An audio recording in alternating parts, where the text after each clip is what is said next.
Hello students, welcome to the YouTube channel of MGCI।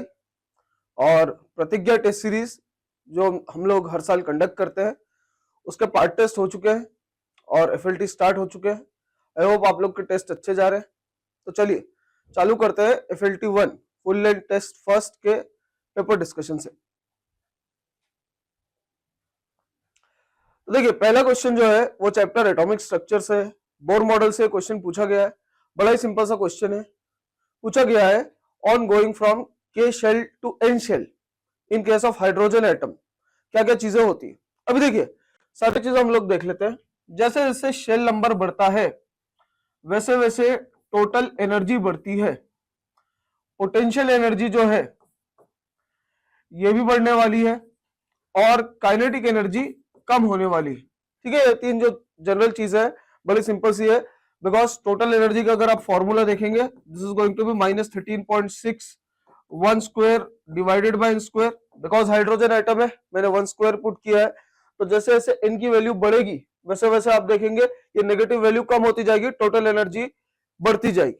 Potential energy जो रहती है that is twice the total energy और kinetic energy जो रहती है that is minus of total energy. Because total energy बढ़ रही है काइनेटिक एनर्जी कम होने वाली है। तो ऑप्शंस पढ़ सकते हैं। काइनेटिक एनर्जी डिक्रीज होती है, टोटल एनर्जी जैसे मैंने डिस्कस किया इंक्रीज होगी, पोटेंशियल एनर्जी भी इंक्रीज होगी और none of this. So option A जो है ये करेक्ट ऑप्शन रहने वाला है। अगले सवाल की ओर चलते हैं। Which of the following contains the largest number of atoms. ठीक है, मोल कंसेप्ट का बिल्कुल बेसिक सवाल है। लार्जेस्ट नंबर ऑफ एटम्स की बात कर रहे हैं, इसका मतलब सबसे पहले आप मोल्स निकाल लीजिए और जो भी मॉलिक्यूल दिया हुआ है उसकी एटॉमिसिटी से मल्टीप्लाई कर दीजिए तो आपके पास में नंबर ऑफ एटम्स आ जाएंगे। जैसे सबसे पहले दिया गया है ऑप्शन ए में 11 ग्राम CO2, तो CO2 के मोल्स आ जाएंगे given weight upon molecular weight 1/4 moles आ जाएंगे हमारे पास में। ठीक है, अब नंबर ऑफ एटम्स पूछा है और एक CO2 के मॉलिक्यूल में 3 एटम है, एक carbon 2 oxygen. So number of atoms की अगर हम लोग बात करेंगे ये आ जाएगा 3/4 मोल्स। ठीक है, ऑप्शन बी में चलते हैं हम लोग। 4 ग्राम ऑफ हाइड्रोजन, फिर से मोल्स ऑफ हाइड्रोजन निकाल सकते हैं 4/2 दैट इज 2 मोल्स। और अगर नंबर ऑफ एटम्स निकालते हैं हम लोग तो 2 into 2, बिकॉज देख सकते हैं हाइड्रोजन की एटॉमिसिटी 2 है तो यहां पे आ जाएंगे हमारे पास में 4 मोल ऑफ एटम्स।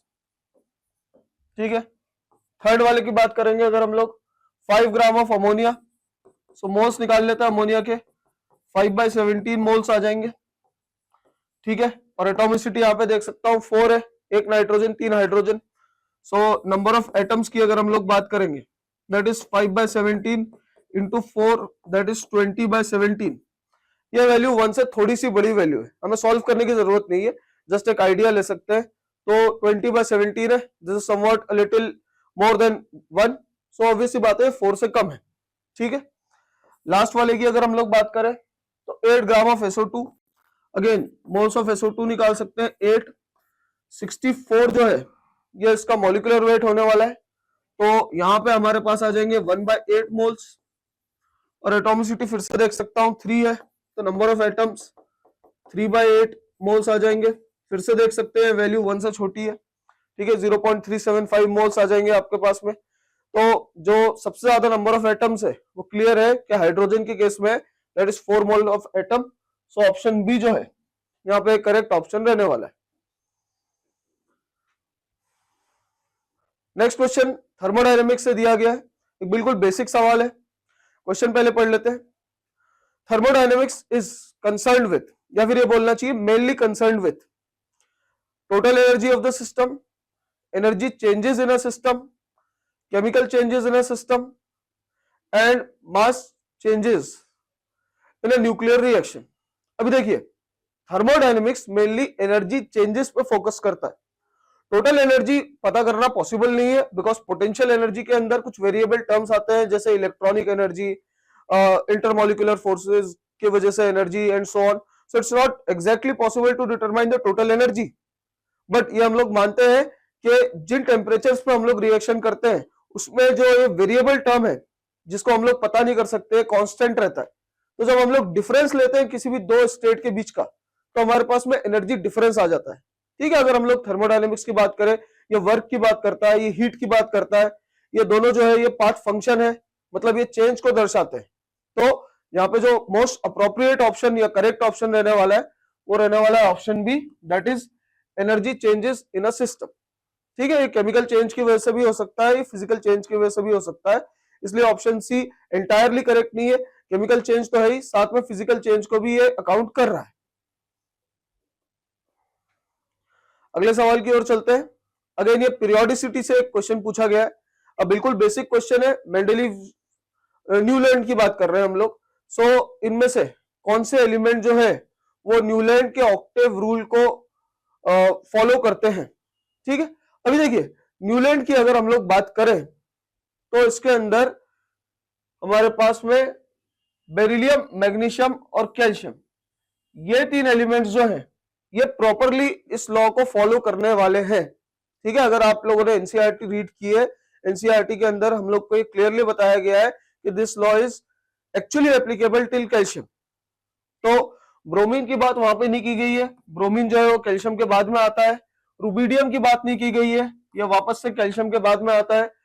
गैलियम की बात करें तो जिस समय न्यूलैंड का टेबल आया था उस समय गैलियम आया भी नहीं था। बेसिकली अगर आपको याद हो तो गैलियम जो है वो एका एल्यूमिनियम करके बोला गया था, और ये जो था ये मेंडलीव ने दिया था।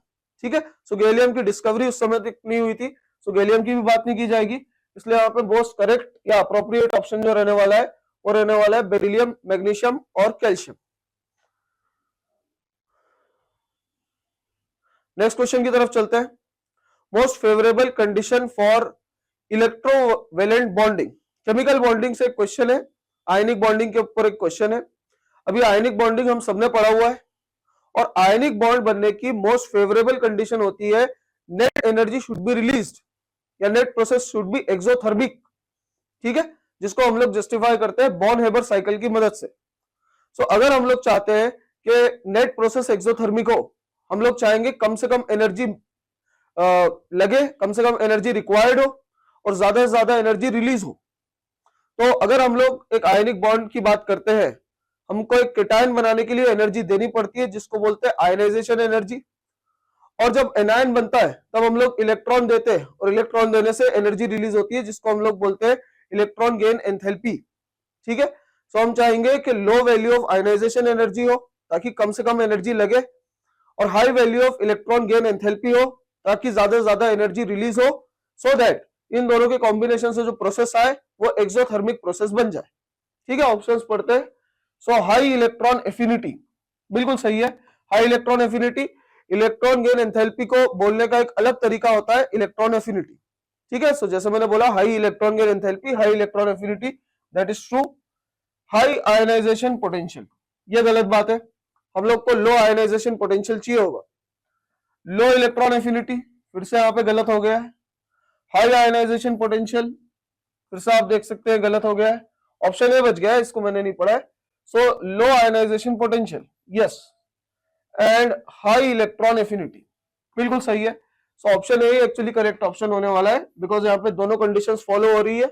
लो आयनाइजेशन एनर्जी लग रही, आयनाइजेशन एनर्जी को आयनाइजेशन पोटेंशियल के टर्म्स में बोला जा सकता है, और इलेक्ट्रॉन गेन एंथैल्पी को इलेक्ट्रॉन एफिनिटी के टर्म्स में बोला जा सकता है। ठीक है, तो आप कंफ्यूज ना हो, आयनाइजेशन पोटेंशियल बोला है मतलब आयनाइजेशन एनर्जी की बात की गई है, और इलेक्ट्रॉन गेन एंथैल्पी या इलेक्ट्रॉन एफिनिटी बोला गया है, तो दोनों चीजें एक ही फिजिकल क्वांटिटी को जस्टिफाई कर रही है। तो यहाँ पे ऑप्शन ए जो है ये करेक्ट ऑप्शन रहने वाला है। अगले सवाल की ओर चलते हैं।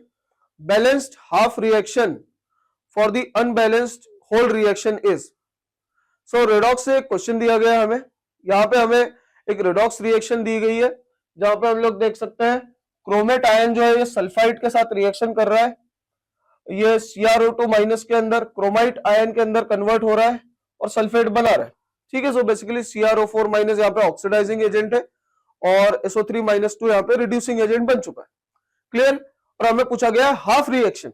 अब देखिए अगर हाफ रिएक्शन की बात करेंगे तो सबसे पहले चीज, इस क्वेश्चन को एक्चुअली अटेम्प्ट करने के दो तरीके हो सकते हैं। ठीक है, एक तरीका लंबा तरीका है जहां पे आप हाफ रिएक्शन लिख के उसको पूरी तरह से बैलेंस करें, मैं यहाँ पे वो रिकमेंड नहीं करूंगा, बिकॉज हमारे पास 4 ऑप्शंस है और हम लोग उसका आराम से यूज करके फटाफट आंसर निकाल सकते हैं। कैसे निकाल सकते हैं? हाफ रिएक्शन अगर है तो रिएक्शन के अंदर इलेक्ट्रॉन्स आएंगे। अगर रिएक्शन के अंदर इलेक्ट्रॉन्स आएंगे तो मैं यहाँ पे देख सकता हूं कि बी और सी वाले ऑप्शन पहले ही गलत हो चुके हैं। यहाँ पे पूरी रिएक्शन में कहीं पे भी इलेक्ट्रॉन्स नहीं दिए हुए हैं, सो बी और सी मेरे सही ऑप्शन नहीं हो सकते, हमें इलेक्ट्रॉन्स चाहिए। दूसरी बात, यहाँ पे हम लोग देख रहे हैं CrO4-2 का हाफ रिएक्शन लिखा हुआ है। जैसे मैंने बोला CrO4-2 यहाँ पे एक ऑक्सीडाइजिंग एजेंट की तरह बिहेव कर रहा है। तो ऑक्सीडाइजिंग एजेंट की तरह बिहेव कर रहा है मतलब ये खुद रिड्यूस होगा और ये इलेक्ट्रॉन गेन करेगा। मतलब हम लोग सोच रहे हैं इलेक्ट्रॉन रिएक्टेंट साइड पे आने चाहिए, ना कि प्रोडक्ट साइड पे आने चाहिए। तो उस बेसिस पे अगर हम लोग देखेंगे तो डी वाला ऑप्शन भी गलत हो जाएगा। डी वाला नहीं, उस बेसिस पे अगर हम लोग देखेंगे तो ए और डी के बीच में एक फाइट है। ठीक है, अब फटाफट इसको हम लोग देख सकते हैं कौन सा वाला बैलेंस्ड इक्वेशन करेक्ट है। ऑक्सीजन काउंट कर सकते हैं हम लोग यहाँ पे। तो यहाँ पे हम लोग देख सकते हैं 8 और 8 16 ऑक्सीजन है, 4 + 4 8 एंड 8 वापस से 16 ऑक्सीजन है। ऑक्सीजन बैलेंस्ड है यहाँ पे। फिर हाइड्रोजन देख सकते हैं, यहाँ पे मुझे दिख रहे हैं 16 हाइड्रोजन है और यहाँ पे भी हमें दिख सकते हैं 8 और 8 16 हाइड्रोजन है।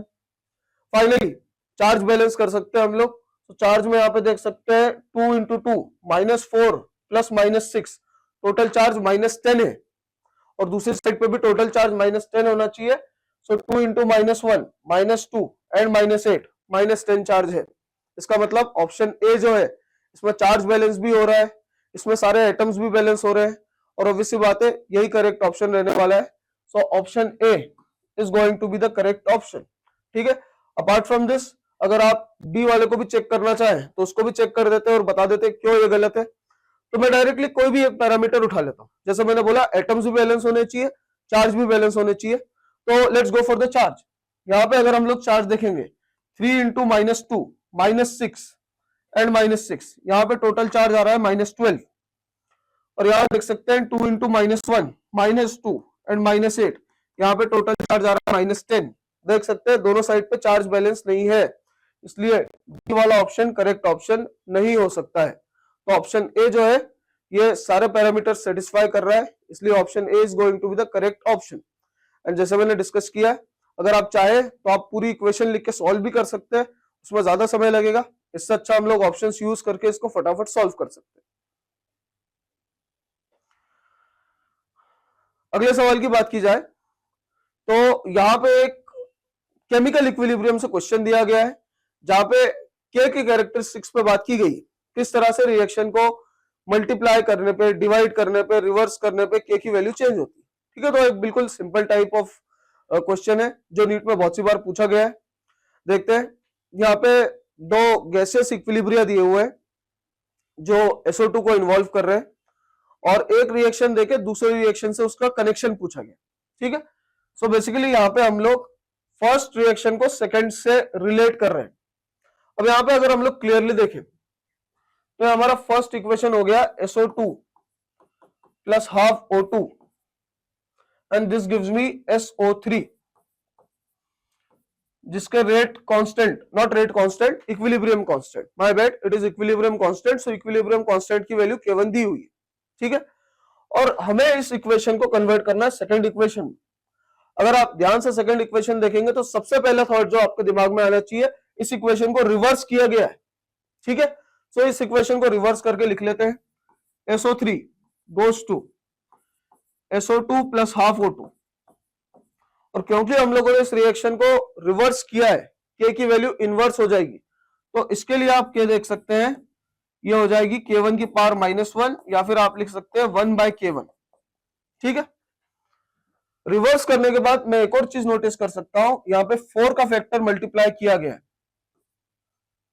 तो अगर हम लोग इसी रिएक्शन को 4 से मल्टीप्लाई कर दें तो ये बन जाएगा 4SO3 which gives you 4SO2 + 2O2, और बिकॉज हम लोगों ने 4 से मल्टीप्लाई किया है, ये मल्टीप्लीकेशन का फैक्टर K की वैल्यू का पावर बन जाएगा। तो ये आ जाएगा 1/K की पावर 4। देख सकते हैं ये अब सेकंड इक्वेशन बन चुका है।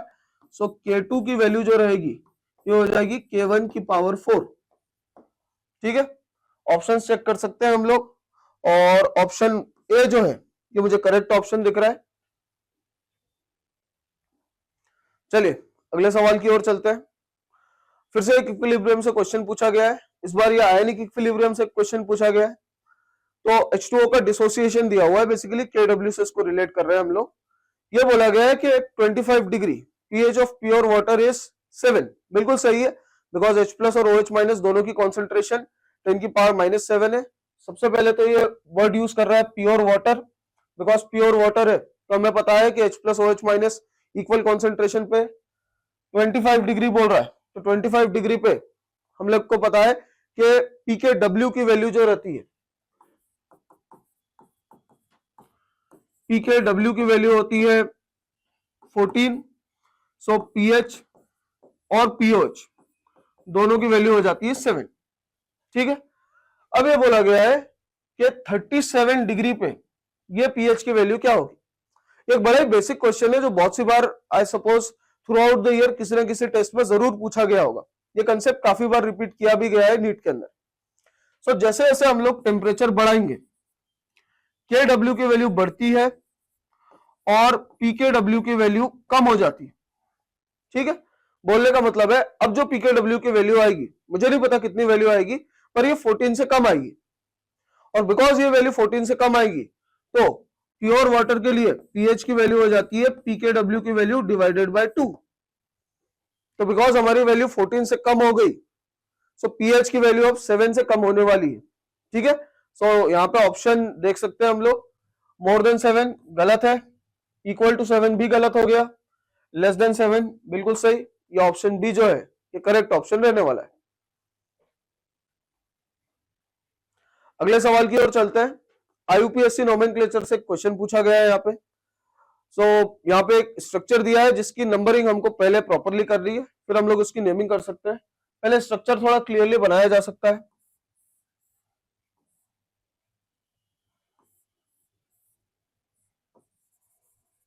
ठीक है, अब देखिए यहां पे मैक्सिमम टाइम स्टूडेंट मिस्टेक ऐसे करेगा कि वो BR की साइड से नंबरिंग करना चाहेगा, मतलब वो अल्फाबेटिकल ऑर्डर की तरफ ज्यादा झुकाव रहता है स्टूडेंट्स का, और यहीं पर सबसे ज्यादा सिली मिस्टेक्स होती है। बट याद रखें अल्फाबेटिकल ऑर्डर हमेशा सबसे आखिरी प्रायोरिटी रहती है। उसके पहले हम लोग देखते हैं कि लोवेस्ट सेट कौन सा बन रहा है, सब्स्टिट्यूएंट्स का लोवेस्ट सेट कहां से बन रहा है, साइड चेंज पास में कहां से आ रही है। तो अगर मैं यहां से नंबरिंग करता हूं BR2 पे आता है, यहां से नंबरिंग करता हूं मिथाइल 2 पे आता है, बट अगर मैं यहां से नंबरिंग कंटिन्यू करूंगा तो नेक्स्ट साइड चेन आएगा, जबकि यहां से नेक्स्ट साइड चेन 4 पे आएगा। तो हम लोग BR वाली साइड से नंबरिंग नहीं करेंगे, बिकॉज यहाँ पे 2 4 का सेट बन रहा है, जबकि अगर नीचे से हम लोग नंबरिंग करते हैं तो 2 3 का सेट बन रहा है। तो हम लोग नंबरिंग इसकी करेंगे 1 2 3 4 5 6, ये हमारे लिए करेक्ट नंबरिंग होने वाला है। ठीक है, अब हम लोग साइड चेंज देख सकते हैं, 2 और 3 पे मिथाइल है और 5 पे ब्रोमो है, तो नाम लिख सकते हैं इसका 5 bromo. Then you have got 2 3 dimethyl. Total carbons मुझे दिख रहे हैं 6 है, तो it is going to be hexane. ठीक है, ऑप्शन चेक कर सकते हैं हम लोग। So it's going to be 5 bromo 2 3 dimethyl hexane. Option D जो है यहाँ पे एक करेक्ट ऑप्शन बनने वाला है। अगले सवाल में देखते हैं। GOC का एक सिंपल एप्लीकेशन है, स्टेबिलिटी ऑफ कार्बोकेटाइन पूछा गया है। तो सबसे पहले तो मैं देख सकता हूं कि यहाँ पे स्टेबिलिटी की अगर बात कर रहे हैं, ठीक है, तो रिलेटिव स्टेबिलिटी की अगर हम लोग बात कर रहे हैं, A, B और C बेंजाइल केटाइंस है और D वाला जो है वो एक अल्काइल केटाइन है। बिकॉज हम लोग को पता है कि बेंजीन में रेजोनेंस इफेक्ट लगता है, ये बेंजाइल केटाइन ज्यादा स्टेबल होंगे as compare to option D which is alkyl carbocation, जिसके अंदर सिर्फ हाइपर कॉन्जुगेशन लगेगा। तो बोलने का मतलब है डी वाले की स्टेबिलिटी सबसे कम रहने वाली है। अभी हम लोग ABC में अगर कंपेयर करें, OCH3 मिथॉक्सी ग्रुप ये प्लस M इफेक्ट लगाता है, CH3 ग्रुप जो पैरा पोजीशन पे है ये प्लस H इफेक्ट लगाएगा, और यहाँ पे बी में आप देखेंगे यहाँ पे बेंजाइल केटाइन तो है, इसके अलावा कोई एक्स्ट्रा इफेक्ट नहीं लग रहा है। तो हमको पता है कि प्लस इफेक्ट जो है वो केटायन को ज्यादा स्टेबल करेंगे, प्लस प्लस बाई बाई, ठीक है। इसलिए सबसे ज्यादा स्टेबल होने वाला है ए, जहां पे प्लस एम इफेक्ट लगा है, फिर होने वाला है सी, जहां पे प्लस एच इफेक्ट लगा है, फिर होने वाला है बी, जहां पे एक बेंजाइल केटायन की वजह से रेजोनेंस लग रहा है, और लास्ट में होने वाला है डी, जहां पे सिर्फ हाइपर कॉन्जुगेशन लग रहा है, 3 अल्फा हाइड्रोजन हमारे पास प्रेजेंट है। ऑप्शन चेक कर सकते हैं हम लोग, ए सी बी डी में ढूंढ रहा हूं, so A C B D option A जो है यहाँ पे करेक्ट ऑप्शन रहने वाला है। अगले क्वेश्चन की बात करें, सो पूछा गया है reduction of carbonyl compounds to alkanes with NH2 NH2 NaOH is called, ठीक है। बेसिक मीडियम में हम लोग कंप्लीट रिडक्शन कर रहे हैं कार्बोनिल ग्रुप का। हमारे पास कोई कार्बोनिल ग्रुप है जिसका कंप्लीट रिडक्शन हम लोग, देखिए इसको इस तरह समझिए, अगर एसिडिक मीडियम में करते हैं तो ZnHg plus concentrated HCl use करके करते हैं, और इस रिडक्शन को हम लोग बोलते हैं क्लेमेंसन रिडक्शन।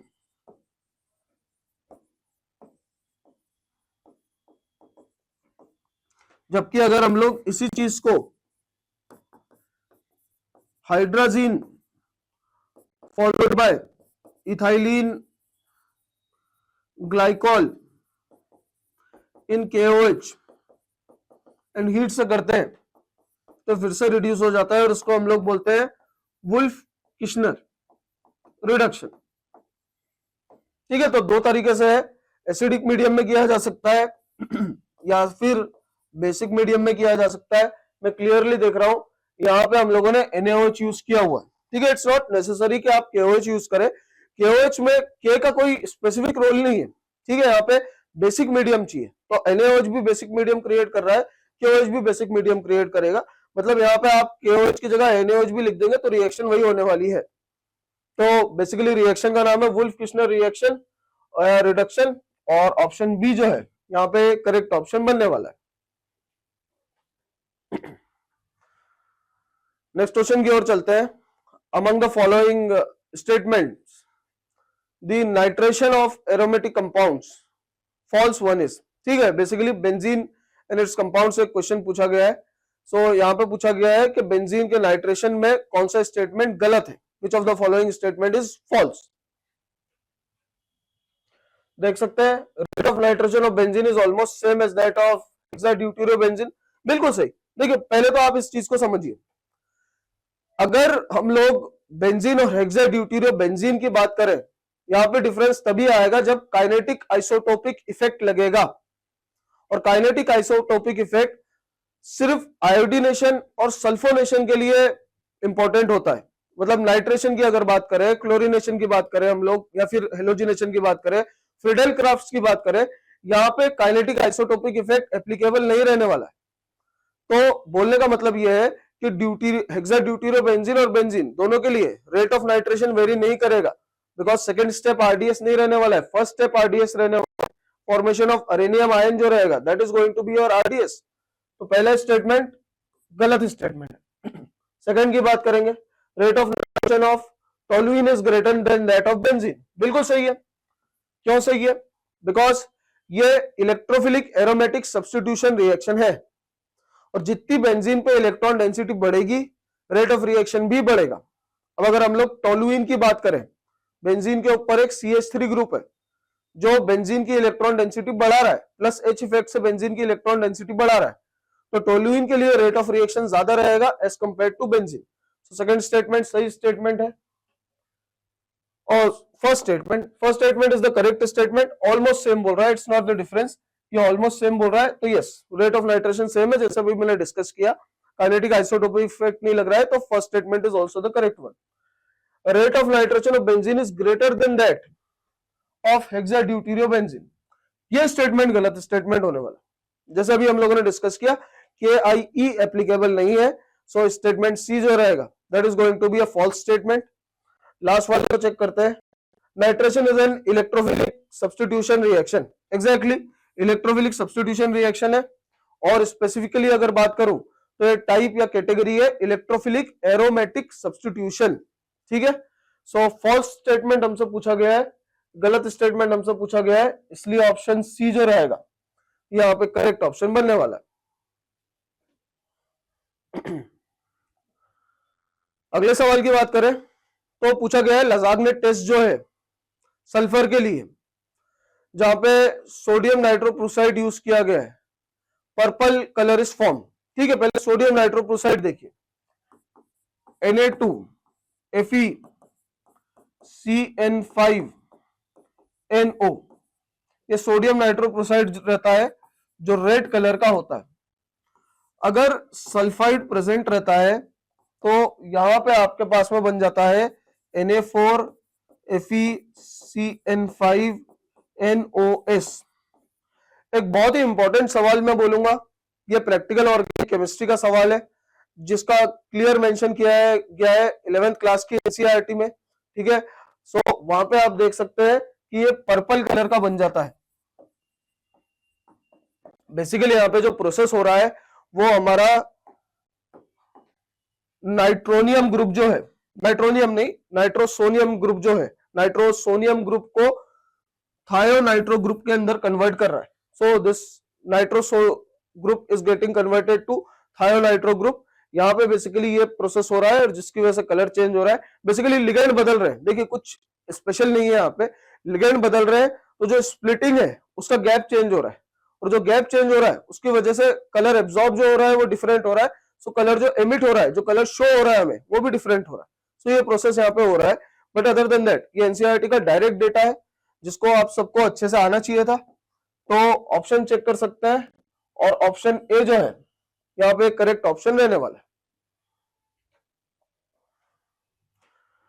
नेक्स्ट क्वेश्चन देखते हैं। तो vapour pressure of water at room temperature is this much. The vapour pressure of an aqueous solution of sucrose with mole fraction 0.1 is equal to.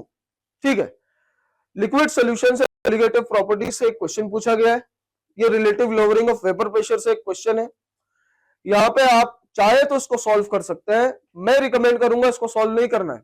देखिए आप इस डेटा को अगर अच्छे से ऑब्जर्व करेंगे आपको बिल्कुल क्लियरली समझ में आ जाएगा कि सॉल्व करने की आवश्यकता नहीं है। क्यों? क्योंकि हमें पी नॉट की वैल्यू जो दी हुई है ये 23.8, yes this is given as 23.8 millimetre of mercury, और बिकॉज हम लोगों ने इसमें सुक्रोज ऐड किया है जो एक नॉन वोलेटाइल सॉल्यूट की तरह बिहेव कर रहा है, तो वेपर प्रेशर कम होने वाला है। इसका मतलब जो सॉल्यूशन का प्रेशर है वो पी नॉट से कम होने वाला है। ठीक है, तो rather than solving this question आप अगर क्लियरली इसको देखेंगे तो आप देखेंगे कि पहले वैल्यू ज्यादा है, बी वाले में भी वैल्यू ज्यादा है, सी वाले में वैल्यू कम है, डी वाले में भी वैल्यू ज्यादा है। तो सुक्रोज ऐड करने से वेपर प्रेशर बढ़ तो सकता नहीं है, वेपर प्रेशर कम ही होगा। इसलिए बिना सॉल्व करे भी इस क्वेश्चन को अटेम्प्ट किया जा सकता था। ये सब प्रेजेंस ऑफ माइंड आप जरूर ध्यान में रखें, ये डायरेक्टली ऑप्शन से सॉल्व होने वाला क्वेश्चन है। अपार्ट फ्रॉम दिस अगर आपको इसको सॉल्व करना ही है तो आप फॉर्मूले यूज कर सकते हैं, P naught minus P S upon P S is equal to molality into molecular weight of water that is 18 divided by 1000। ठीक है, ये फॉर्मूला आप यूज कर सकते हैं। मोलैलिटी की वैल्यू आप 0.1 रख सकते हैं, पी नॉट की वैल्यू आप जैसे डिस्कस किया गया है 23.8 रख सकते हैं, तो यहां से आप पीएस की वैल्यू कैलकुलेट कर भी सकते हैं। नेक्स्ट क्वेश्चन पे चलते हैं। हमें बोला गया है स्पेसिफिक कंडक्टेंस 4 इलेक्ट्रोलाइट पीक्यूआरएस का दिया हुआ है और इसमें पूछा गया है सबसे ज्यादा रेजिस्टेंस कौन सा ऑफर करेगा। अभी देखिए सीधी सी बात है, कंडक्टेंस इज द एबिलिटी और tendency of an electrolytic solution to allow the flow of electrons. Electricity conduct करने की क्षमता बताता है, और यहां पे हमें रिवर्स पूछा गया है।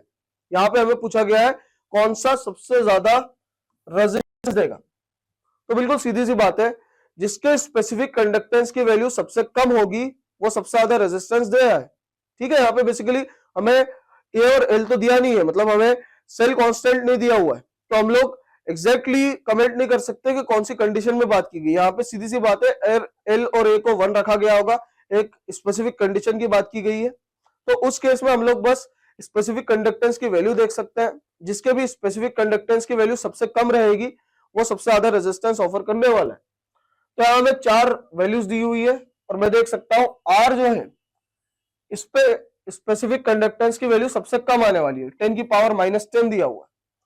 और हाईएस्ट रेजिस्टेंस की बात की गई है तो हाईएस्ट रेजिस्टेंस आर ही ऑफर करने वाला है, इसलिए ऑप्शन सी जो रहेगा ये करेक्ट ऑप्शन होने वाला है। अगले सवाल में देखते हैं, activation energy of a reaction is, activation energy क्या है? केमिकल काइनेटिक्स से क्वेश्चन पूछा गया है, बेसिकली अरेनियस थ्योरी का एक क्वेश्चन है। तो अगर आप ग्राफ देखें, हम लोग ये ग्राफ बना सकते हैं कुछ इस तरह से, ठीक है। हाँ, इस बात से फर्क नहीं पड़ता कि रिएक्शन एंडोथर्मिक है कि एक्सोथर्मिक है, तो फाइनल प्रोडक्ट जो है ये रिएक्टेंट के ऊपर भी हो सकता था, नीचे भी हो सकता था, दोनों केस में कोई फर्क नहीं पड़ने वाला। अब आप इस चीज को समझे, ये एनर्जी जो है इसको हम लोग बुलाते हैं थ्रेशहोल्ड एनर्जी, ठीक है। और रिएक्टेंट लाइन से ये जो एनर्जी की वैल्यू है इसको हम लोग बुलाते हैं एक्टिवेशन एनर्जी, जिसको ईए करके भी बताया जाता है, ठीक है। और यहां पे हमसे पूछा गया है कि एक्टिवेशन एनर्जी क्या है, तो energy release during the reaction, बिल्कुल गलत बात है। एनर्जी रिलीज की कोई बात नहीं कही गई है, यहाँ पे डेल्टा एच की कोई बात नहीं की जा रही है। Energy evolve where activated complexes form, ये भी गलत बात है। Minimum amount of energy needed to overcome the potential barrier of the reaction, बिल्कुल सही है। ये पोटेंशियल बैरियर ही है जो मिनिमम एनर्जी हमें चाहिए, हमें टोटल एनर्जी नहीं चाहिए। टोटल एनर्जी तो जीरो एनर्जी लेवल से देखी जाती है, पहले से रिएक्टेंट के पास इतनी एनर्जी है, एक्स्ट्रा एनर्जी कितनी आई है, इतनी आई है, तो हमें एक्स्ट्रा एनर्जी, मिनिमम एनर्जी की बात कर रहे हैं। और energy needed to form 1 mole of the product, again that is wrong, तो टोटल एनर्जी की बात नहीं कही गई, इसलिए ऑप्शन सी जो है ये करेक्ट ऑप्शन बनने वाला है। अगले सवाल में चलते हैं। सो ये सवाल में देख सकता हूं, बेसिकली कोऑर्डिनेशन कंपाउंड्स को यूज करके क्वेश्चन बनाया गया है। यहां बोला गया है कि कॉम्प्लेक्स सॉल्ट जिसका टोटल फॉर्मूला हमें दिया हुआ है CrCl3.6H2, ठीक है, जिसका कलर डार्क ग्रीन कलर है, ठीक है, कोई फर्क नहीं पड़ने वाला उसको। ये AgCl का 1 मोल बनाता है जब हम लोग इसको AgNO3 के साथ ट्रीट करते हैं।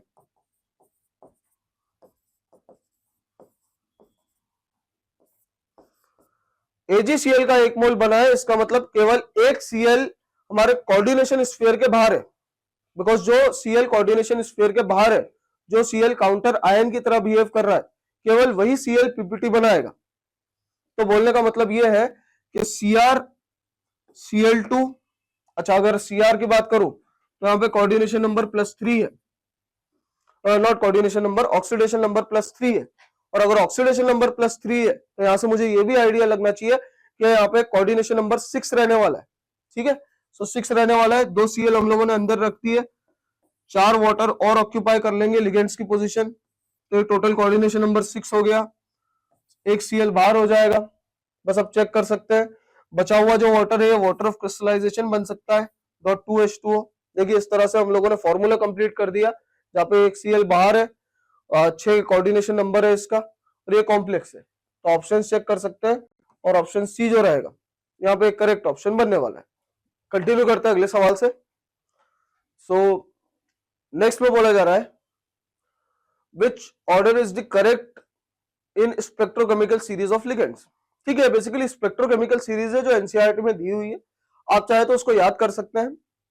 अगर आपने स्पेक्ट्रोकेमिकल सीरीज याद की है तो यहाँ पे आपको ये बात समझ में आ जानी चाहिए कि ऑप्शन ए जो है ये करेक्ट ऑप्शन रहने वाला है।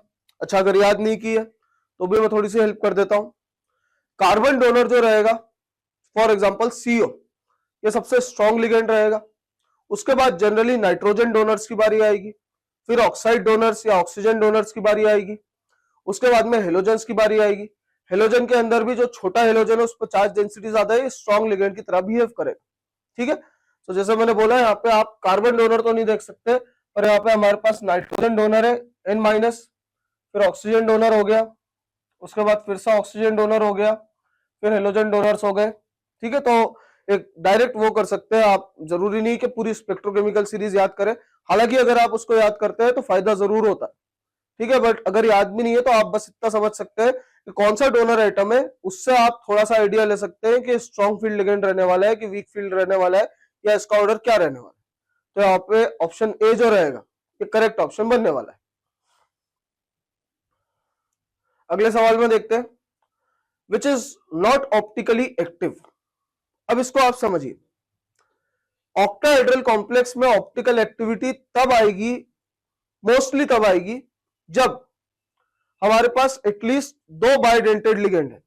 अगर 3 बाइडेंटेड लिगेंड से बना हुआ है एक octahedral complex, it is always going to be optically active, irrespective कौन से लिगेंड यूज किए गए हैं, सेम लिगेंड यूज किए गए हैं क्या अलग लिगेंड यूज किए गए हैं, उस बात से कोई फर्क नहीं पड़ेगा। An octahedral complex containing 3 bidentate ligands is always going to be optically active. तो ये ऑप्टिकली एक्टिव है, उसी तरह से ये भी ऑप्टिकली एक्टिव है। अब अगर हम लोग 2 बाइडेंटेड लिगेंड्स की बात करें तो सिस फॉर्म हमेशा ऑप्टिकली एक्टिव रहेगा, ट्रांस ऑप्टिकली इनएक्टिव रहेगा। जैसे यहाँ पे ऑप्शन डी को अगर मैं देखूं तो इसको मैं बना देता हूं आपके लिए, COEN होल ट्वाइस Cl2 की बात की जा रही है। ये कुछ इस तरह से मैंने इसको बना लिया, ठीक है। अब यहां पे आप देखेंगे इसके अंदर एक प्लेन ऑफ सिमेट्री आ रही है, this is the plane of symmetry है। यहां पे इसको और अच्छे से शोकेस कर लेते हैं, ये प्लेन ऑफ सिमेट्री आ रही है, ठीक है। प्लेन ऑफ सिमेट्री आ रही है, और अगर प्लेन ऑफ सिमेट्री आ गई, एलिमेंट ऑफ सिमेट्री आ गया कोई सा भी, इसका मतलब मॉलिक्यूल ऑप्टिकली इनएक्टिव रहने वाला है। सो सिस फॉर्म की बात करेंगे, सिस फॉर्म में आप डिस्कस किया होगा, सिस फॉर्म में प्लेन ऑफ सिमेट्री नहीं आता है, ट्रांसफॉर्म में प्लेन ऑफ सिमेट्री आ रहा है, इसलिए ऑप्टिकली एक्टिव नहीं है। और मुझसे नॉट ऑप्टिकली एक्टिव पूछा गया है, इसका मतलब ऑप्टिकली इनएक्टिव कंपाउंड पूछा गया है। सो ऑप्शन डी जो रहेगा यहां पे करेक्ट ऑप्शन बनने वाला है। अगले सवाल को देखते हैं, which of the following shows maximum plate oxidation state. अभी देखिए ये तो केमिकल बॉन्डिंग में भी बात की गई होगी, रेडॉक्स में भी बात की गई हो। पीरियोडिक टेबल में बहुत सारे एलिमेंट्स नहीं है जो क्षमता रखते हैं +8 ऑक्सीडेशन स्टेट दिखाने की। दो स्पेसिफिक एलिमेंट्स है जिसका ध्यान हमें हमेशा रखना चाहिए, एक होता है ऑस्मियम और दूसरा होता है जिनॉन। तो जिनॉन जो है वो HCO4 के अंदर +8 ऑक्सीडेशन स्टेट करता है, और ऑस्मियम जो है ये OSO4 के अंदर +8 ऑक्सीडेशन स्टेट शो करेगा। +8 ऑक्सीडेशन स्टेट आप ऑब्जर्व करेंगे जनरली ऑक्सीजन की प्रेजेंस में शो किया जाता है, बिकॉज ऑफ द कैपेसिटी और because of the tendency of oxygen to form pi bonds, ठीक है। तो ऑप्शन बी जो रहेगा यहाँ पे करेक्ट ऑप्शन हो जाएगा। आप इस सवाल को बॉन्डिंग से भी रिलेट कर सकते हैं, पीरियोडिसिटी से भी रिलेट कर सकते हैं, रेडॉक्स से भी रिलेट कर सकते हैं, ठीक है। तो डी ब्लॉक से भी रिलेट कर सकते हैं। तो ये बेसिकली बोल सकते हैं अलग अलग चैप्टर्स का कॉम्बिनेशन है, बट ये कंसेप्ट बहुत यूजफुल कंसेप्ट है। नेक्स्ट क्वेश्चन पूछा गया है, which of the following is incorrectly matched, wrongly matched की बात करा जा रहा है, और यहाँ पे हमें कुछ मॉलिक्यूल्स दिए गए हैं और आपको हाइब्रिडाइजेशन और स्ट्रक्चर बताना है, ठीक है। देख लेते हैं, स्ट्रक्चर्स बना लेते हैं बेसिकली। ClO3- की अगर मैं बात करूं तो ये ClO3- है। अब देख सकते हैं स्टेरिक नंबर जो है वो 4 रहने वाला है, मतलब हाइब्रिडाइजेशन sp3 रहने वाला है, और ये 3 बॉन्ड पेयर एक लोन पेयर से बना हुआ है, तो this is going to be trigonal pyramidal. तो मैं देख सकता हूं फर्स्ट वाला सही है। ClO4- की बात कर रहे हैं, ClO4- बना लेते हैं हम लोग। ये लीजिए, ये बन गया ClO4-, और वापस से देख सकता हूं स्टेरिक नंबर 4 sp3 4 बॉन्ड से बना हुआ है, इसलिए it is going to be tetrahedral. अगले में देखते हैं हम लोग ICl4-। ICl4- की अगर मैं बात करूं तो यहाँ पे 4 क्लोरीन और 2 लोन पेयर रहने वाले हैं, ठीक है। जो माइनस चार्ज है आयोडीन पे, it can basically increase 1 electron on the central atom. तो इसको इमेजिन किया जा सकता है आयोडीन हैविंग 8 इलेक्ट्रॉन्स, तो 4 बॉन्ड बनाए हुए, 2 लोन पेयर बच गए, 4 bond pair 2 lone pair, steric number आ गया 6। इसका मतलब हाइब्रिडाइजेशन हो गया sp3 D2 और ये स्क्वायर प्लेनर बनने वाला है। तो फिर से सही है, ऑब्वियसली बात है, ऑप्शन डी बचा है, वही गलत होना चाहिए। देख भी लेते हैं इसको। ICl2 माइनस, ICl2 माइनस की अगर मैं बात करूं तो यहां पे दोबारा से मैं देख सकता हूं कुछ इस तरह का स्ट्रक्चर बनने वाला है। ठीक है, वही कंसेप्ट यूज किया है, जो माइनस चार्ज है उससे हम लोगों ने आयोडीन पे एक इलेक्ट्रॉन बढ़ा दिया है, जिससे आयोडीन के पास अब हम लोग 8 इलेक्ट्रॉन्स इमेजिन कर सकते हैं। तो ICl2 माइनस कुछ इस तरह से बन रहा है, ये sp3 डिहाइब्रिडाइजेशन आने वाला है और ये लीनियर आने वाला है। जबकि यहाँ पे DsP2 बोला गया है, तो सबसे पहले DsP2 होने के बाद में भी ये ट्राइगोनल बाइपिरामिडल नहीं हो सकता है, ये ट्राइगोनल बाइपिरामिडल नहीं, इनफैक्ट ये जो है DsP2 ये तो स्क्वायर प्लेनर बताता है। तो यहाँ पे दोनों ही गलत चीजें हैं, यहाँ पे डी ऑप्शन जो है ये रॉन्गली मैच्ड है, इनकरेक्ट है, इसलिए option D is going to be the correct option. अगले सवाल में देखते हैं, फिर से एटॉमिक स्ट्रक्चर से एक क्वेश्चन आया है और फिर से बोर मॉडल से एक क्वेश्चन आया, और इस चीज को भी आप समझिए, एटॉमिक स्ट्रक्चर के अंदर Bohr model is one of the most important topics. किसी भी कॉम्पिटिटिव एग्जाम में बोर मॉडल से क्वेश्चन पूछे आने की पॉसिबिलिटी सबसे ज्यादा है और सबसे ज्यादा पूछे भी गए। ठीक है, तो बोर मॉडल आपका one of the priority list पे होना चाहिए। एनीवेज, एनर्जी की बात कर रहे हैं, यह बोला गया है हाइड्रोजन एटम में एनर्जी दिया गया है, तो क्या होता है energy, E is equal to -13.6 divided by n square. ठीक है, बिकॉज हाइड्रोजन की बात की गई है तो 1 स्क्वायर मैंने हटा दिया है, वहां पे 1 स्क्वायर z जो बेसिकली 1 है, तो 1 स्क्वायर बाय n स्क्वायर होना चाहिए, बट -13.6 बाय n स्क्वायर। अब यहाँ पे ये कांस्टेंट तो है, बट ये कांस्टेंट क्या है, ये कांस्टेंट फर्स्ट एनर्जी लेवल की वैल्यू है। -13.6 is the energy of the first energy level.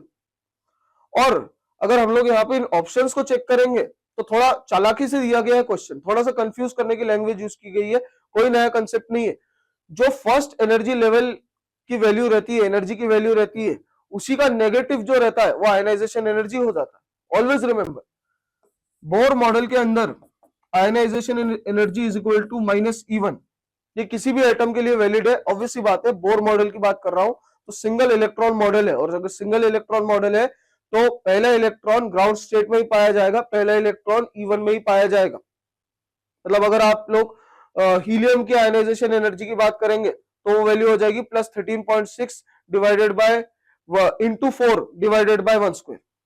समझ गए? तो इस तरह से, सो आयनाइजेशन एनर्जी इज -E1। तो ये जो कांस्टेंट दिया हुआ है आयनाइजेशन एनर्जी +13.6 की बात कर रहे हैं, ये कांस्टेंट जो हमें बताया गया है, this constant is basically ionisation energy. ठीक है, तो हम लोग चेक कर सकते हैं ऑप्शन, और ऑप्शन बी जो रहेगा यहाँ पे करेक्ट ऑप्शन रहने वाला है। इलेक्ट्रॉन एफिनिटी से कोई लेना देना नहीं है इसका।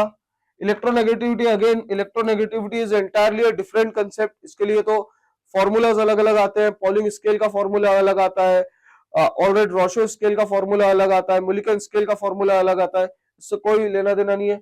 Bond energy, again bond energy यहाँ पे बात नहीं कर गई, यहाँ पे तो एटम की बात कर रहे हैं, बॉन्ड की बात नहीं कर रहे हैं। सो ऑप्शन बी जो रहेगा, अगर थोड़ा दिमाग भी लगाते तो भी बता सकते थे कि option B is going to be the correct option. अगला सवाल देखते हैं। सो मोल कंसेप्ट से क्वेश्चन पूछा जा रहा है, यहां पूछा जा रहा है number of atoms in 0.1 mole of try atomic gases. अब देखिए, नंबर ऑफ एटम्स पूछे गए और साथ में हम लोग को बोला गया है कि ये ट्राई एटॉमिक गैस है। ट्राई एटॉमिक गैस मतलब एक गैस जिसमें 3 एटम्स है, for example CO2, SO2, BeCl2, H2S। सो ऐसी कोई गैस हम लोग इमेजिन कर सकते हैं जिसके अंदर 3 एटम्स है और आपको नंबर ऑफ एटम्स पूछ रहे हैं। तो मोल्स ऑफ गैस 0.1 है और एक गैस में जैसे हम लोगों ने देखा है कि 3 एटम्स है, सो मोल ऑफ एटम्स अगर हम लोग देखेंगे तो हो जाएगा 0.1 इंटू 3, दैट इज 0.3 मोल्स, जिसका मतलब ये हो गया 0.3 Na। ठीक है, एक मोल की वैल्यू Na होती है, एवोगाड्रोस नंबर। अब ये वैल्यू पुट कर सकते हैं हम लोग एवोगाड्रोस नंबर की, so this is 0.3 into 6.02 10 to the power 23, और आप इसको सॉल्व करेंगे तो आपके पास में आ जाएगा 1.806 10 की पावर 23। ठीक है, तो ऑप्शन चेक कर सकते हैं आप, और देख सकते हैं हम लोग ऑप्शन बी जो है ये हमारा करेक्ट ऑप्शन रहने वाला है। अगले सवाल में देखते हैं, both q and w are dash functions and q plus w is a dash function, right. Basically यहाँ पे पूछा गया है कि फिल इन द ब्लैंक्स है, यहाँ पे पूछा गया है कि q और w क्या है, तो हमें पता है q और w जो है ये पाथ फंक्शंस हैं, ये पाथ डिपेंडेंट फंक्शन है। जबकि अगर हम लोग q प्लस w की बात करें तो आ जाता है delta u, that is simply the first law of thermodynamics. और डेल्टा यू हमको पता है ये एक स्टेट फंक्शन होता है। तो क्लियरली देख सकते हैं ऑप्शंस हम लोग पाथ और स्टेट, ऑप्शन सी जो रहेगा ये करेक्ट ऑप्शन बनने वाला है। अगले सवाल में देखते हैं, which of the following statement is wrong. तो देखिए यहाँ पे मैं एक चीज नोटिस जरूर कर रहा हूं, which of the following statement is false, wrong, incorrect. ये वाले काफी सारे क्वेश्चंस पूछे गए हैं और ये जानबूझ के पूछे गए हैं, क्योंकि जनरली ये देखा गया है कि बच्चे सिली मिस्टेक करके आते हैं, जल्दी जल्दी पेपर पढ़ने के चक्कर में वो करेक्ट स्टेटमेंट पढ़ लेते हैं इसको, और जैसे ही ऑप्शन पढ़ना चालू करते हैं तो हो सकता है कि ऑप्शन ए इनकरेक्ट नहीं हो, करेक्ट हुआ, तो सारे ऑप्शन पढ़े बिना वो ए पे टिक मार के आ जाते हैं, बोले करेक्ट ऑप्शन मिल चुका है ना। तो थोड़ा जल्दी नहीं करें आप, क्वेश्चंस को ध्यान से पढ़े। इनफैक्ट ये छोटे छोटे वर्ड्स मिस हो जाते हैं, इनकरेक्ट या नॉट करेक्ट, रॉन्ग, तो इस पे आप स्पेशल फोकस रखें, ठीक है। तो रॉन्ग स्टेटमेंट की बात कर रहा है, all actinides are synthetic elements. लीजिए पहले स्टेटमेंट ही गलत हो गया, सारे एक्टिनाइड सिंथेटिक एलिमेंट्स नहीं है। एक्टिनाइड्स की अगर हम लोग बात करें, थोरियम, यूरेनियम, प्रोटोएक्टिनियम, नेप्टूनियम, ठीक है। एनसीईआरटी आप पढ़े, एनसीईआरटी के अंदर क्लियरली दिया गया है uranium, thorium, protactinium definitely they are naturally occurring elements. Neptunium भी पाया गया है, नेप्टूनियम भी ये बोला गया है, एनसीईआरटी में मेंशन किया गया है, नेप्टूनियम भी ट्रेस अमाउंट्स में पिच ब्लेंड के अंदर पाया गया है। सो नेप्टूनियम भी एक नेचुरली अकरिंग एलिमेंट कंसिडर किया गया है, ठीक है। सो ये चार एलिमेंट्स जो है ये नेचुरली अकरिंग एलिमेंट्स है, सारी की सारी एक्टिनाइड सीरीज मैनमेड सीरीज नहीं है। रॉन्ग स्टेटमेंट की बात की गई है, सो ऑप्शन ए जो है ये करेक्ट स्टेटमेंट रहने वाला है। बाकी स्टेटमेंट्स पढ़ लेते हैं हम लोग। लेंथेनाइड में लास्ट इलेक्ट्रॉन 4f ऑर्बिटल में एंटर करता है, बिल्कुल सही।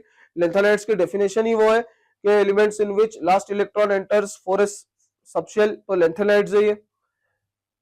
नेप्टूनियम ऑनवर्ड्स ट्रांसयूरेनिक एलिमेंट्स है, बिल्कुल सही बोला गया है, ट्रांसयूरेनिक एलिमेंट है। ट्रांसयूरेनिक एलिमेंट्स वो एलिमेंट्स है जो यूरेनियम के बाद में आते हैं और जिनको यूरेनियम द्वारा बनाया गया है, यूरेनियम की रेडियो एक्टिव रिएक्शन से सिंथेसाइज किया गया है, तो ये स्टेटमेंट भी करेक्ट स्टेटमेंट है। Lanthanum is a D block element, बिल्कुल सही है। लेंथेनम जो है ये एफ ब्लॉक का एलिमेंट नहीं है। जब आप 4D सीरीज के अंदर जाएंगे, 4D नहीं 5D सीरीज के अंदर जाएंगे, तो 5D सीरीज का जो पहला एलिमेंट है वो लेंथेनम है, उसके बाद जो सीरीज आती है उसको लेंथेनाइड्स बुलाते हैं, and then again 4D series 5D series continue होती है, ठीक है। तो डी वाला भी सही ऑप्शन है। सो रॉन्गली मैच की बात की गई है, रॉन्ग स्टेटमेंट की बात की गई है, इसलिए ऑप्शन ए जो है ये करेक्ट स्टेटमेंट बनने वाला है। नेक्स्ट वाला देखते हैं, केमिकल बॉन्डिंग से एक और क्वेश्चन पूछा गया है। इस बार ओवरलैपिंग थ्योरी की बात की गई है और यहां पूछा गया है कि स्ट्रेंथ ऑफ ओवरलैपिंग क्या है। स्ट्रेंथ ऑफ बॉन्ड पूछा गया है ओवरलैपिंग के बेसिस पे। अरे भाई बिल्कुल सिंपल सी बात है, अगर हम लोग बॉन्ड स्ट्रेंथ की बात करें तो सबसे पहला फैक्टर होता है size. Bond strength is inversely proportional to size, और अगर साइज सिमिलर है, कंपेरेबल है, तब bond strength is directly proportional to directional nature. अच्छा, अगर डायरेक्शनल नेचर की मैं बात करूं तो डायरेक्शनल नेचर का मतलब होता है कि p ऑर्बिटल डायरेक्शनल होता है और s नॉन डायरेक्शनल होता है। तो एस एस ओवरलैप जो रहेगा ये नॉन डायरेक्शनल है, इससे स्ट्रॉन्ग ओवरलैप sp ओवरलैप होगा और सबसे ज्यादा स्ट्रॉन्ग ओवरलैप pp ओवरलैप होगा। अब यहाँ पे मैं ऑप्शंस क्लियरली देख सकता हूं कि साइज का फैक्टर जो है वो इंपॉर्टेंट नहीं है, बिकॉज टू टू ओवरलैप हो रहा है। यहाँ पे डायरेक्शनल नेचर वाली चीज यूज की गई है और मैं देख सकता हूं कि पीपी ओवरलैप सबसे स्ट्रॉन्ग है, उसके बाद में एसपी है और सबसे कम एसएस है। तो ऑप्शन सी जो है ये करेक्ट ऑप्शन बनने वाला है। अगले सवाल को देखते हैं। फिर से रेडॉक्स से एक क्वेश्चन पूछा गया है, फिर से बैलेंसिंग से एक क्वेश्चन पूछा गया है। तो यहां पूछा गया है choose the set of coefficients for this reaction. Basically इस रिएक्शन को बैलेंस करना है और जो भी है सेट ऑफ कोएफिशिएंट्स बताना है ना। अब देखिए इस रिएक्शन जो यहाँ पे दिया हुआ है, ये भले ही रिडॉक्स का टॉपिक हो पर इसकी बैलेंस रिएक्शन आपको बहुत अच्छे से याद होना चाहिए, बिकॉज ये डी ब्लॉक का भी कंसेप्ट है। डी ब्लॉक के अंदर हमें केवल दो कंपाउंड्स है, MnO4 माइनस और Cr2O7 माइनस 2, और इन दोनों की बैलेंस रिएक्शन हम लोग को अच्छे से याद रहना चाहिए क्योंकि मल्टीपल बार पूछा गया है और अलग अलग पॉइंट ऑफ व्यू से इसको पूछा जा सकता है। ठीक है, मैं इसकी बैलेंस रिएक्शन आपके लिए लिख देता हूं। सो Cr2O7 माइनस 2 ये 14H प्लस की प्रेजेंस में 6 इलेक्ट्रॉन्स गेन करके 2Cr प्लस 3 बनाता है और 7H2O बनता है। ठीक है, जैसे मैंने बोला ये याद भी होनी चाहिए, अगर याद भी नहीं है तो आप इसको बैलेंस कर सकते हैं, डायरेक्टली बैलेंस कर सकते हैं। ठीक है, there is no big deal here. तो बेसिकली बैलेंस भी कैसे किया होगा ये भी मैं थोड़ा सा आइडिया दे देता हूं, हालांकि इसकी जरूरत नहीं होनी चाहिए, बट आप देख सकते हैं कि यहाँ पे Cr+6 के ऑक्सीडेशन में स्टेट में है, यहाँ पे +3 में है। तो आप यहाँ पे देख सकते हैं कि 3 का डिफरेंस आया है, बिकॉज 2 Cr है तो नेट चेंज 6 का है, तो यहाँ पे 6 इलेक्ट्रॉन आ जाएंगे। ठीक है, मास बैलेंस करेंगे तो क्रोमियम का मास बैलेंस के लिए 2 मल्टीप्लाई कर देंगे यहाँ पे। अब अगर हम लोग नंबर ऑफ ऑक्सीजन देखेंगे तो यहाँ पे 7 है, तो इस ऑक्सीजन को बैलेंस करने के लिए हम लोगों ने 7H2O यूज किया होगा। और अब हम लोग हाइड्रोजन काउंट करेंगे तो 7 × 2 14, तो ये वाला कोएफिशिएंट 14 आ जाएगा। ठीक है, इस तरह से इसको हम लोगों ने फटाफट बैलेंस भी किया होगा। क्लियर है, तो देख सकते हैं, ऑप्शन चेक कर सकते हैं 1 14 6 2 एंड 7। सो ऑप्शन बी जो है ये करेक्ट ऑप्शन बन जाएगा। अगले सवाल देखते हैं। तो एक रिएक्शन दिया गया है ए से बी, बी से सी से डी और ए से डी पूछा है। देखिए नीट में आया हुआ एक सवाल है, ये PYQ है, बेसिकली एक नीट का है ना, कुछ भी नहीं है यहाँ पे। ए से बी है भाई, इसका इक्विलिब्रियम कांस्टेंट दिया गया है 2, केवल बोल देता हूं इसको 2 है ना। अब बी से सी है और इसका रेट कांस्टेंट नहीं, इक्विलिब्रियम कांस्टेंट दिया हुआ है 4, और सी से डी है ना, और सी से डी का वैल्यू जो दिया हुआ है हम लोग को, ये दिया हुआ है हमको 6, और हमसे पूछा गया है ए से डी के लिए के का वैल्यू क्या होगा, ये आपसे क्वेश्चन पूछा गया। तो आप तीनों इक्वेशंस को जब ऐड करेंगे आप देखेंगे बी बी कैंसिल हो जाएगा, सी सी कैंसिल हो जाएगा, बचेगा ए और डी। तो के जो रहेगा ये मतलब बेसिकली फोर्थ इक्वेशन जो रहेगा ये इक्वेशन 1 2 3 को ऐड करके आया है, और जब भी आप दो इक्वेशंस को ऐड करते हैं उनके के ऐड नहीं होते, उनके के मल्टीप्लाई होते हैं। तो जो फाइनल के आने वाला है that is going to be K1 × K2 × K3 which is going to be 2 × 4 × 6, 48 की वैल्यू आने वाली है, यहां से मुझे क्लियरली दिख रहा है। 48 is going to be the answer, और ऑप्शन चेक कर सकता हूं डी, डी यहाँ पे करेक्ट आंसर है। ठीक है, यहाँ पे मैं देख भी सकता हूँ एक ऑप्शन 12 दिया गया है, जो कुछ बच्चों ने डेफिनेटली गलती की होगी क्योंकि उन्होंने सोचा होगा कि इक्वेशंस को ऐड किया है तो के को भी ऐड करेंगे। तो एक सिंपल सा फंडा है जिसको आप ध्यान में रखें, जब भी हम लोग इक्वेशंस को ऐड करते हैं के ऐड नहीं होता, के मल्टीप्लाई होता है। अगले सवाल पे चलते हैं। पीएच दिया गया है 3.31, H प्लस की कॉन्सेंट्रेशन फाइंड करनी, और हमको पता है pH is minus log of H plus, so 3.31 is going to be minus log of H plus, या फिर हम लोग बोल सकते हैं log of H plus is equal to minus 3.31। तो H प्लस निकालने के लिए हम लोग एंटी लॉग ले लेंगे, that is 10 to the power minus 3.31। अब इसको कैसे सॉल्व करें तो आप इसको समझे, this is going to be 10 की पावर माइनस 3 × 10 की power minus 0.31 which can be 10 की पावर माइनस 3 डिवाइडेड बाय 10 की पावर 0.31। ठीक है, अभी आप देखिए ये नंबर जो है ये 1 से बड़ा रहने वाला है, ये 1 से बड़ा भी रहने वाला है, और जो नेट वैल्यू आने वाली है दैट इज समथिंग इनटू 10 की पावर माइनस 4 की वैल्यू आने वाली है। एक स्टैंडर्ड कैटेगरी ऑफ क्वेश्चन है, नीट में भी ऐसा पूछा जाता है, आप डायरेक्टली तो 10 की पावर 0.31 की वैल्यू नहीं निकाल पाएंगे बिना कैलकुलेटर के, पर थोड़ा सा लॉजिक जरूर यूज कर सकते हैं।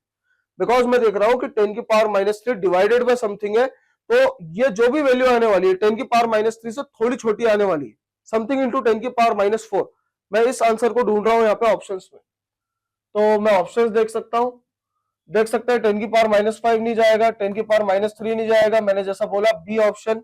सो 10 की पावर 0.31 की वैल्यू एक्चुअली 2 होती है, but that's what I am saying, आपको उस चीज को रिमेंबर नहीं करना है, आप थोड़ा सा लॉजिक लगा के भी इसको सॉल्व कर सकते थे। यहाँ पे 5 आ जाएगा, तो ऑप्शन बी जो रहेगा ये करेक्ट ऑप्शन बन जाएगा। चलिए अगले सवाल को देखते हैं।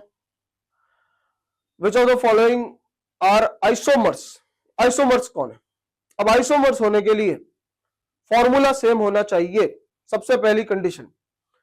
तो यहां पे बोला गया है इथेनॉल इथॉक्सी इथेन, ये कभी भी आइसोमर नहीं हो सकते। इथेनॉल के अंदर 2 कार्बन है और इथॉक्सी इथेन के अंदर 4 कार्बन है, तो डेफिनेट सी बात है they can not be isomers. Methanol and methoxymethane, फिर से वही प्रॉब्लम हो रहा है, मिथेनॉल में 1 कार्बन है और मिथॉक्सीमीथेन में 2 कार्बन है, फॉर्मूला सेम नहीं है, ये आइसोमर्स नहीं हो सकते। तीसरे में बात किया गया है propanoic acid and ethyl acetate. Propanoic acid मैं देख सकता हूं, प्रोपेनोइक एसिड फॉर्मूला लिख देता हूं C2H5COH, और इथाइल इथेनोएट की बात की गई है, इथाइल इथेनोएट आप क्लियरली देख सकते हैं नंबर ऑफ कार्बन चेंज हो रहे हैं, ये भी आइसोमर्स नहीं हो सकते हैं।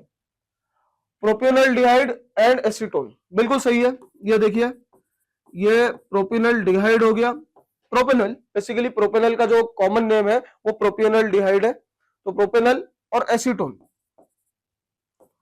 तो एसीटोन हो गया। मैं यहां क्लियरली देख सकता हूं number of carbon hydrogen oxygen सारे सेम है, पहला वाला एल्डिहाइड है, दूसरा वाला कीटोन है, बोलने का मतलब है ये आपस में फंक्शनल आइसोमर्स है। और यहाँ पूछा गया है इनमें से कौन से आइसोमर है, तो ऑप्शन डी जो है ये करेक्ट ऑप्शन बनने वाला है। अगले सवाल को देखते हैं। Arrange the stability of the given carbocations in decreasing order. देखिए वापस से सेकंड क्वेश्चन पूछा गया है जो कार्बोकेटायन की स्टेबिलिटी के ऊपर है, और ये सेकंड क्वेश्चन है जहां पे effect of different groups on benzene ring पूछा गया है। ये काफी इंपॉर्टेंट एस्पेक्ट है, बिकॉज इलेक्ट्रोफिलिक एरोमेटिक सब्स्टिट्यूशन में भी इसको यूज किया जाएगा। अपार्ट फ्रॉम दिस आप इसको स्टेबिलिटी ऑफ एनायन केटायन दोनों की तरह से भी यूज कर सकते हैं। तो कौन सा ग्रुप कौन सी पोजीशन पे बेंजीन में क्या इफेक्ट देता है ये डेफिनेटली आपको पता होना चाहिए, ठीक है। अब यहाँ पे सारे बेंजाइल केटायंस है जहां पे पैरा सब्स्टिट्यूशन किया गया है, पैरा सब्स्टिट्यूटेड बेंजाइल केटायंस है, मैं सिंपली ग्रुप का इफेक्ट देख सकता हूं और मैं डिसीजन ले सकता हूं। तो OCH3 group plus R group है, OH ग्रुप भी प्लस R ग्रुप है, NH2 ग्रुप भी प्लस R ग्रुप है, और अगर मैं Cl की बात करूं तो यहाँ पे -I ग्रुप की तरह काम करता है ना, बेंजीन के लिए -I ग्रुप की तरह काम करता है। हालांकि अगर आप देखेंगे कि रेजोनेंस होगा और प्लस चार्ज यहाँ पे आएगा तो एक +M ग्रुप की तरह भी वर्क करेगा, पर इसका -I इफेक्ट ज्यादा डोमिनेट करता है, तो इसको नेट -I इफेक्ट की तरह ही हम लोग लिखते हैं, ठीक है। 4 चीजें हैं, तो अब सीधी सी बात है डी वाला जो है 4 वाला जो है ये लीस्ट स्टेबल होने वाला है, बिकॉज प्लस प्लस भाई प्लस वाले इफेक्ट्स प्लस वाले चार्ज को स्टेबल करते हैं, माइनस वाले इफेक्ट्स माइनस चार्ज को स्टेबल करते हैं। एक बिल्कुल सिंपल सा रूल हम लोग यूज कर रहे हैं, है ना। अब प्लस आर की अगर हम लोग बात करें तो प्लस आर की सीरीज आपको थोड़ी बहुत याद रहनी चाहिए, है ना।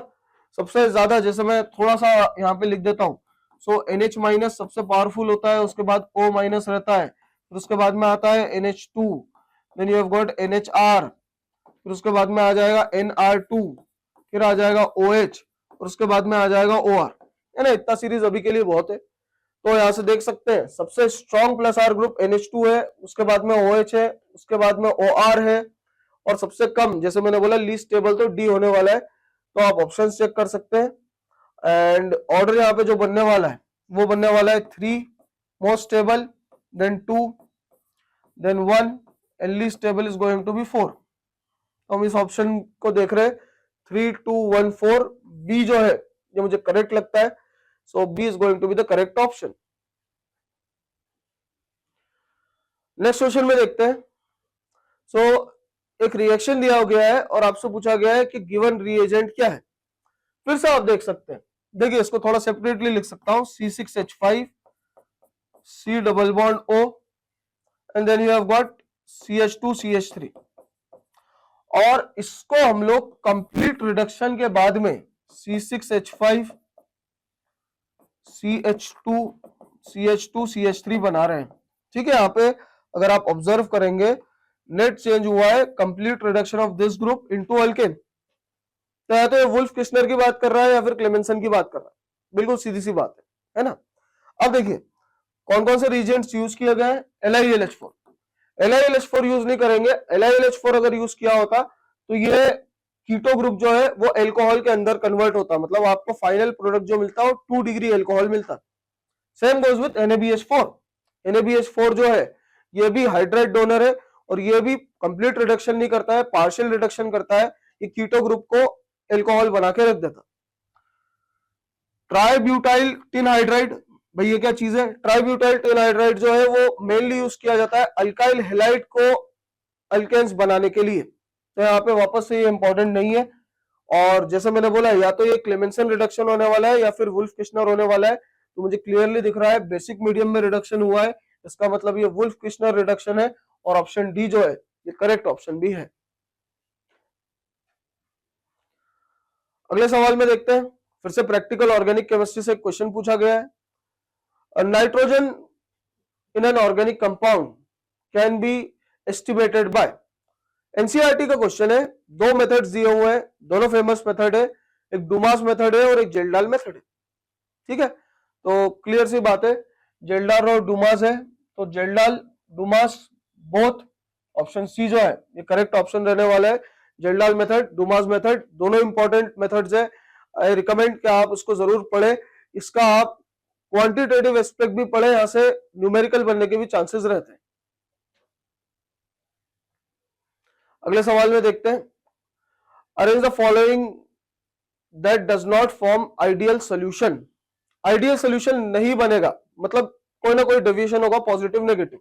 देखते हैं, बेंजीन और टोलुइन ये डेफिनेटली आइडियल सोल्यूशन है। क्लोरोइथेन एंड फिनॉल, भाई ये डेफिनेट सी बात है कि गलत है। ये जो है ये डिसिमिलर लिक्विड्स को मिलाया जा रहा है, मतलब ये जो है पॉजिटिव डेविएशन का केस हो जाएगा। This is going to form a positive deviation for us, ये एक नॉन आइडियल सोल्यूशन है। ठीक है, तो ऑप्शन बी जो है हम लोग डज नॉट, वापस से देखिए फिर से वही चीज है, does not, wrong, incorrectly matched, ये सारे क्वेश्चंस बार बार आएंगे। तो does not form an ideal solution, ये पॉजिटिव डेविएशन है, इसलिए बी करेक्ट ऑप्शन है। और भी देख लेते हैं, क्लोरोबेंजीन ब्रोमोबेंजीन फिर से आइडियल हो गया, ब्रोमोइथेन एंड आइडोइथेन फिर से आइडियल हो गया। ठीक है, सो ऑप्शन बी जो पॉजिटिव डेविएशन शो कर रहा है ये करेक्ट ऑप्शन रहने वाला है। नेक्स्ट में देखते हैं, cell reaction is spontaneous when. Spontaneity की कंडीशन थर्मोडायनेमिक्स से आती है, और स्पॉन्टेनिटी की कंडीशन होती है कि डेल्टा जी जो है वो नेगेटिव होना चाहिए। ठीक है, अब देखिए ऐसा आप समझ सकते हैं कि delta G naught minus n F E naught, delta G naught जो है ये नेगेटिव होना चाहिए, मतलब ई नॉट जो है ये पॉजिटिव होना चाहिए। अब ये दोनों कंडीशन भी दी जा सकती है, इसमें से एक भी दी जा सकती है। तो देखते हैं, delta G not is negative, सही है। डेल्टा जी नॉट पॉजिटिव, बिल्कुल गलत है। ई नॉट रिडक्शन इज पॉजिटिव, हो भी सकता है नहीं भी हो सकता है, उससे कोई फर्क नहीं पड़ रहा है। हम लोग यहाँ पे जो ई नॉट की बात कर रहे हैं ये रिडक्शन या ऑक्सीडेशन नहीं है, तो सेल के ई नॉट की बात की जा रही है। तो ई नॉट रिडक्शन इज पॉजिटिव, ये नेसेसरी कंडीशन नहीं है, ये हो भी सकता है नहीं भी हो सकता है। And E not reduction is negative, again the same thing, मतलब हम इंडिविजुअल इलेक्ट्रोड पोटेंशियल पे जज नहीं कर सकते, हमको सेल पोटेंशियल चाहिए, इसलिए ऑप्शन ए जो है ये करेक्ट ऑप्शन बनने वाला है।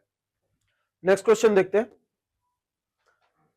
तो अगले क्वेश्चन में बेसिकली बोला गया है कि हाइपोथेटिकल रिएक्शन है, A goes to B and C, और कुछ डेटा दिया। मॉनिटरिंग रेट लॉ पे क्वेश्चन है, केमिकल काइनेटिक्स से एक सिंपल सा क्वेश्चन पूछा गया है, जहां पे हम लोग को देखना है कि ऑर्डर्स क्या है। देखिए सिंपल लॉजिक यूज करते हैं, तो पहले दो सेट को अगर आप देखें, यहां पे आप ये ऑब्जर्व करेंगे कि बी का कॉन्सेंट्रेशन जो है ये ट्रिपल किया गया है। ठीक है, यहां आप क्लियरली देख सकते हैं कि concentration of B has been tripled, A की कॉन्सेंट्रेशन सेम रखा गया। और बी को जब ट्रिपल किया है तो रेट जो है वो 9 टाइम्स हो चुका है।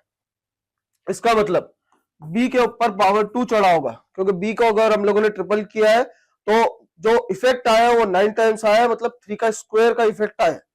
ठीक है, तो बी के रिस्पेक्ट में जो ऑर्डर रहने वाला है वो 2 रहने वाला है।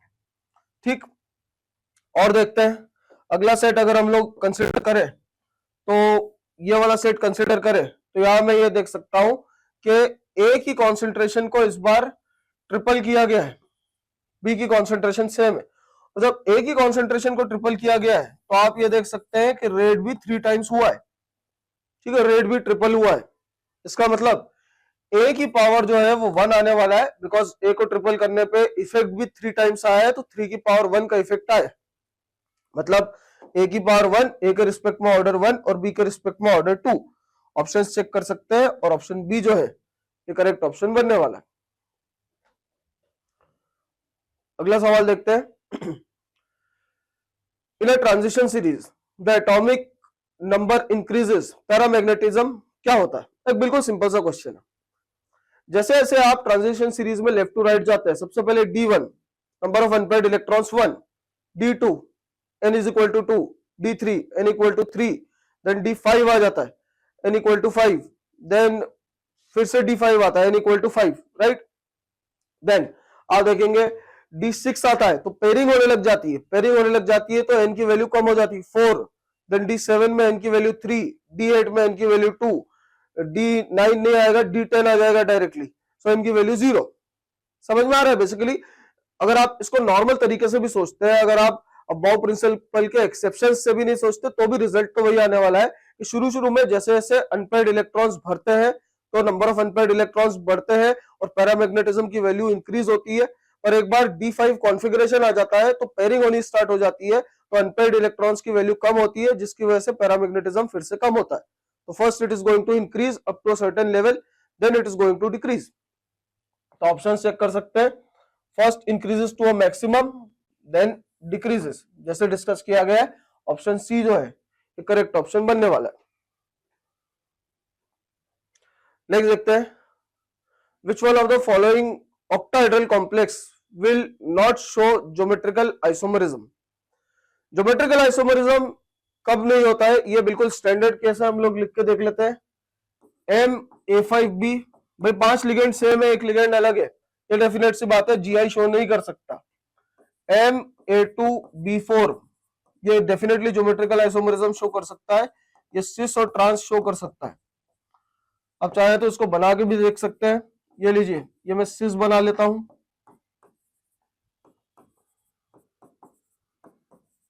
और लाइकवाइज आप चाहे तो इसको कुछ आप इस तरह से इमेजिन कर सकते हैं, ये हमारे पास ट्रांस वाला आइसोमर हो गया, तो ये आइसोमरिज्म शो करेगा। MA3B3, यहाँ पे भी ज्योमेट्रिकल आइसोमरिज्म शो होगा। ये MA3B3 टाइप जो है यहाँ पे फेशियल एंड मेरिडियोनल फॉर्म्स आते हैं, और MA4B2 वापस से इसी टाइप का है, यहाँ पे एक ही जगह B से रिप्लेस कर दिया है, तो ये भी सिस और ट्रांस शो करेगा, तो यहाँ पे भी ज्योमेट्रिकल आइसोमरिज्म होगा। MA5B में आप देख सकते हैं कि आप सिर्फ एक लिगेंड अलग है, इसका रिलेटिव पोजीशन चेंज नहीं कर सकते, इसलिए इसमें ज्योमेट्रिकल आइसोमरिज्म नहीं होगा, तो ए जो है ये करेक्ट ऑप्शन बनने वाला है। नेक्स्ट देखेंगे, which has the lowest melting point. देखिए एक तो चीज है कि आपको वो पूरा ग्राफ याद हो जो डी ब्लॉक एलिमेंट्स के अंदर दिया हुआ है। अपार्ट फ्रॉम दिस, अगर आपको ये ग्राफ याद भी नहीं हो तो it's going to be a very simple question, जिसको कॉमन सेंस से आप सॉल्व कर सकते हैं। केवल एक ही मेटल है जो लिक्विड रहता है रूम टेम्परेचर पे, which truly a liquid at room temperature, and that is mercury. तो लिक्विड है, इसका मतलब इसका मेल्टिंग पॉइंट रूम टेम्परेचर से भी कम है। बाकी जितने भी दिए हुए हैं, सीजियम की बात की गई है, सोडियम की बात की गई है, टिन की बात की गई है, अगर रूम टेम्परेचर की बात करें मतलब 25 डिग्री की बात करें, ये सब तो सॉलिड्स है, और मर्क्यूरी इज अ लिक्विड, तो मर्क्यूरी का मेल्टिंग पॉइंट लोवेस्ट रहने वाला है। ऑप्शन सी जो रहेगा वो करेक्ट ऑप्शन है। अपार्ट फ्रॉम दिस, अगर आप चाहें तो एनसीईआरटी को रिफर कर सकते हैं, उसमें मेल्टिंग पॉइंट के ग्राफ्स दिए हुए उसको भी रिफर कर सकते हैं, और जो 5D सीरीज का मर्क्यूरी है वो शार्पली नीचे जाता है, उसका मेल्टिंग पॉइंट सबसे कम आता है। अगले सवाल में देखते हैं, हेलोजन एसिड की कौन सी प्रॉपर्टी जो है वो इनकरेक्ट है? अगेन इनकरेक्ट पे एक और सवाल, रॉन्गली इंडिकेटेड पे एक और सवाल। तो देखिए HF, HCl, HBr and HI, जैसे जैसे आप नीचे आते हैं तो साइज बढ़ता है, साइज बढ़ता है मतलब बॉन्ड लेंथ बढ़ता है, बॉन्ड लेंथ बढ़ता है तो बॉन्ड स्ट्रेंथ कम होता है। अब ये बॉन्ड स्ट्रेंथ कम होने से क्या क्या इफेक्ट आता है? एसिडिक स्ट्रेंथ बढ़ जाएगा बिकॉज हाइड्रोजन देना आसान हो जाएगा, रिड्यूसिंग नेचर बढ़ जाएगा, रिड्यूसिंग एबिलिटी बढ़ जाएगी बिकॉज एच देना आसान हो जाएगा, थर्मल स्टेबिलिटी कम हो जाएगी बिकॉज इसका टूटना आसान हो जाएगा, और क्या चीजें डिस्कस कर सकते हैं। तो बेसिकली ये तीन डायरेक्ट कंसिक्वेंस है इसकी वजह से। अब हम लोग ऑप्शन चेक कर सकते हैं, तो देख सकते हैं ऑप्शन कौन सा सही रहेगा। ये ऑर्डर दिया है एसिडिक स्ट्रेंथ का ऑर्डर, बिल्कुल गलत ऑर्डर है। जैसे मैंने डिस्कस किया एसिडिक स्ट्रेंथ बढ़ेगा, रिड्यूसिंग स्ट्रेंथ का ऑर्डर सही दिया हुआ है, बॉन्ड लेंथ का भी ऑर्डर सही दिया हुआ है, और थर्मल स्टेबिलिटी का भी ऑर्डर सही दिया हुआ है, थर्मल स्टेबिलिटी कम हो रही है। तो ऑप्शन ए जो है यहाँ पे करेक्ट ऑप्शन बनने वाला है। अगले सवाल में देखें, ऑर्बिटल एंगुलर मोमेंटम पूछा गया है पी शेल इलेक्ट्रॉन के लिए। अगर ऑर्बिटल एंगुलर मोमेंटम की बात करें, म्यू एल की बात अगर हम लोग करें, it is going to be under root of l, l plus 1 h by 2 pi, और एल की वैल्यू अगर हम लोग बात करें तो पी के लिए ये वैल्यू हो जाती है 1। ठीक है, तो म्यू एल की वैल्यू हम लोग निकाल सकते हैं under root of 1 into 1 plus 1 h by 2 pi, जो आप देख सकते हैं रूट 2 एच बाई 2 पाई हो जाएगा। तो ऑप्शन आप चेक कर सकते हैं डायरेक्टली, और ऑप्शन सी जो है यहाँ पे करेक्ट ऑप्शन आ जाएगा। Next question, 5.6 liter of gas at NTP weighs equal to 8 gram vapour density of gas. Again mole concept से एक स्टैंडर्ड क्वेश्चन पूछा गया है। हम लोग मोल्स को इक्वेट कर सकते हैं। देखिए मोल्स का फॉर्मूला क्या रहता है, given volume at STP divided by 22.4 which is also equal to given weight upon molecular weight। ठीक है, तो यहां से हम लोग इसको सॉल्व कर सकते हैं और देख सकते हैं मॉलिक्यूलर वेट जो आएगा that is going to be 32। और हमसे जो पूछा गया है ये वेपर डेंसिटी पूछा गया है, तो वेपर डेंसिटी जो रहता है that is molecular weight divided by 2, तो 32 by 2 that is going to be 16 इसकी वेपर डेंसिटी आ जाएगी। तो ऑप्शन बी जो है ये करेक्ट ऑप्शन है। कुछ बच्चों ने यहाँ पे गलती की होगी, 32 मार्क कर दिया हो गया, तो वापस से देख सकते हैं वेपर डेंसिटी पूछा है, मॉलिक्यूलर वेट नहीं पूछा। नेक्स्ट क्वेश्चन देखते हैं, for an adiabatic process which of the following relation is correct. Basic question thermodynamics से, एडियाबेटिक प्रोसेस है, एडियाबेटिक प्रोसेस वो प्रोसेस है जिसके अंदर इंसुलेटेड कंटेनर यूज किया जाता है और जिसके अंदर हीट जीरो होता है। ठीक है, तो एडियाबेटिक शब्द जो रहेगा बेसिकली वो केवल एक चीज बताता है, Q is equal to 0। Delta E 0 बिल्कुल गलत है। एडियाबेटिक प्रोसेस में अगर वर्क डन हो गया तो वर्क डन पॉजिटिव या नेगेटिव हो गया बेसिकली, तो डेल्टा की वैल्यू भी पॉजिटिव नेगेटिव आ जाएगी। पी डेल्टा भी वापस से वही बात कर रहे हैं, एडियाबेटिक है, इंसुलेटेड कंटेनर है, हम लोगों ने रिजिड कंटेनर की बात नहीं की है। वॉल्यूम चेंज हो सकता है, वर्क डन हो सकता है। Q is equal to W, वापस से गलत बात है। अगर फर्स्ट लॉ हम लोग बात करें, Q तो बेसिकली 0 ही है, तो Q 0 है तो W 0 थोड़ी है, W हो भी सकता है नहीं भी हो सकता है, and Q is equal to 0। तो एडियाबेटिक कंडीशन के लिए जो एक्चुअल कंडीशन है Q इज इक्वल टू 0। अगले सवाल में देखेंगे, which of the following statement is false. Elements of NS2 NP2 NP6 electronic configuration line first to 6 period, गलत है। ये 2 to 6 या 2 to 7 बोलता तो डेफिनेटली करेक्ट था, बिकॉज फर्स्ट पीरियड की बात करें तो उसके पास तो 2 ही इलेक्ट्रॉन होते हैं और फर्स्ट पीरियड के अंदर कॉन्फ़िगरेशन हो सकता है NS1 या NS2। तो यहाँ पे गलत हो चुका है। जनरल कॉन्फ़िगरेशन जो ये फॉलो हो रहा है NS2 से NP6, ये फर्स्ट पीरियड को छोड़ के बाकी सारे पीरियड्स के लिए फॉलो होता है। So this is definitely wrong. यहाँ पे ये सेकंड होना चाहिए था, तब मैं इसको करेक्ट बोलता, तो ये गलत होने वाला है। ठीक है, typical elements lie in third period, बिल्कुल सही है। देखिए एक्चुअली क्या है, सेकेंड पीरियड एलिमेंट्स जो है वो एनॉमलस बिहेवियर शो करते हैं, तो थर्ड पीरियड जो एलिमेंट्स रहते हैं वो एलिमेंट के बेसिस पे हम लोग पीरियोडिसिटी को जज करना ज्यादा आसान समझते हैं। तो यस, टिपिकल एलिमेंट्स जो है वो थर्ड पीरियड में लाए करते हैं, बिल्कुल सही बात बोल रहे हैं। Seventh period will accommodate 32 electrons, ये भी बात सही बोली गई है। सेवेंथ पीरियड के अंदर आप देखेंगे तो सेवेंथ पीरियड के अंदर आएगा S, then F, then D, then P. तो एस के अंदर 2 इलेक्ट्रॉन हो गए, एफ के अंदर 14 इलेक्ट्रॉन हो गए, 2 + 14 16, देन डी के अंदर 10 इलेक्ट्रॉन हो गए, 10 और ऐड कर ले 26, और पी के अंदर 6 और आ जाते हैं तो 26 + 6 32, तो 32 इलेक्ट्रॉन्स होंगे। Boron and silicon are diagonally related, बिल्कुल सही है। सेकेंड पीरियड के कुछ एलिमेंट्स थर्ड पीरियड से सिमिलर प्रॉपर्टी शो करते हैं, तो ग्रुप 13 और ग्रुप 14 में अगर हम लोग देखें, सो बोरॉन, एल्यूमिनियम, कार्बन, सिलिकॉन, और जैसे मैंने बोला सेकेंड पीरियड के कुछ एलिमेंट्स थर्ड पीरियड जैसी प्रॉपर्टी शो करते हैं, तो बोरॉन और सिलिकॉन में आपस में कुछ सिमिलैरिटीज पाई गई है, इसी रिलेशन को हम लोग बोलते हैं डायगोनल रिलेशन।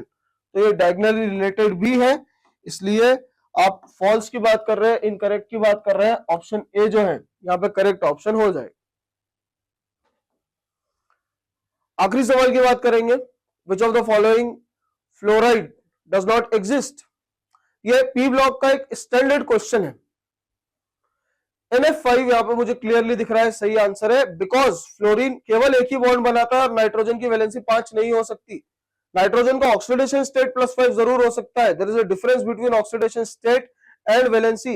नाइट्रोजन कैन नॉट फॉर्म 5 बॉन्ड्स बिकॉज नाइट्रोजन के पास में d ऑर्बिटल अवेलेबल नहीं होता है, ये एक सेकेंड पीरियड का एलिमेंट है। तो PF5, ASF5, SBF5 ये सेकेंड, थर्ड, फोर्थ पीरियड के एलिमेंट्स है, जहां पे डी ब्लॉक की अवेलेबिलिटी रहती है, ये अपनी वैलेंसी एक्सटेंड करके 5 तक ले जा सकते हैं, ये 3 एग्जिस्ट करेंगे। इन्हें 5 एग्जिस्ट नहीं करेगा बिकॉज नाइट्रोजन 5 बॉन्ड नहीं बना सकता है, तो ऑप्शन ए जो रहेगा यहाँ पे करेक्ट ऑप्शन रहेगा। सो आई होप आप लोग का पेपर अच्छा गया होगा, एंड जो भी मिस्टेक्स है उसको आप अच्छे से एनालाइज करिए, और मिलते हैं अगले पेपर के सोल्यूशन में। Thank you very much.